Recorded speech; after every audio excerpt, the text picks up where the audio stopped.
le prince William a prévu d'exercer son autorité sur la monarchie depuis une vingtaine d'années, selon un documentaire. Le duc et la duchesse de Cambridge se préparent à faire une apparition à la COP26 dans quelques jours alors que la reine ne sera plus présente. Sa Majesté, 95 ans, s'est retirée à contre-cœur du sommet sur le changement climatique sur avis médical. Au lieu de cela, elle enverra un message préenregistré. William et Kate seront rejoints par le prince Charles et Camilla, duchesse de Cornouailles, pour assurer une présence royale à Glasgow. Les Cambridge sont actuellement en vacances à mi-parcours avec leurs 3 enfants, mais retourneront sur les côtes britanniques pour la conférence à Glasgow. L'expert royal Natalia Oliveri a déclaré sur Today Extra que William renforce et prend vraiment en charge certaines fonctions royales. Elle a déclaré, apparemment, il prend en charge les domaines de Balmoral et Sandringham en l'absence de la reine. C'étaient des travaux que son grand-père, le prince Philippe, aurait fait avant son décès, alors vraiment William se prépare à être roi un jour après son père. William a toujours voulu être maître de son destin, et c'est quelque chose qui remonte à une vingtaine d'années, selon un documentaire.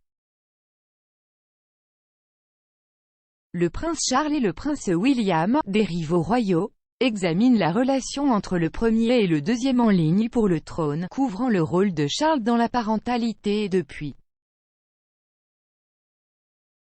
Le narrateur du documentaire a déclaré que William prévoyait d'exercer son autorité lorsqu'il aurait terminé à St Andrews University.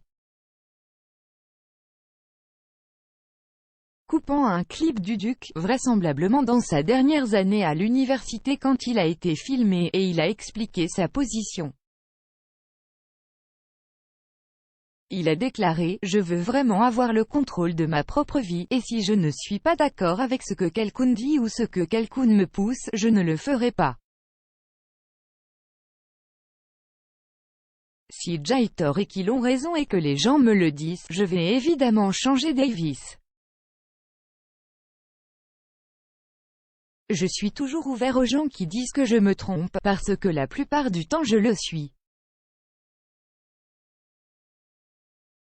Mais, vous savez, je déteste perdre le contrôle. Je pense qu'il est très important de voir ce que vous voulez faire et d'y aller. William, tout comme sa mère, la princesse Diana peut être têtue dans certaines situations, selon l'expert royal Katie Nicholl. Madame Nicholl a déclaré, Diana était très têtue, et William l'est aussi. C'est très intéressant que William ne soit pas entraîné dans quoi que ce soit. Il mettra le pied à terre, enfoncera son talon, et il ne bougera ni ne sera bousculé par personne. Lui et son frère cadet, le prince Harry, ont suivi les traces de leur mère en voulant utiliser leur position pour faire la différence. William a fait une énorme quantité de travail pour les organisations caritatives pour les sans-abri, y compris passer une nuit à dormir dans les rues de Londres pour vivre l'expérience d'être sans-abri.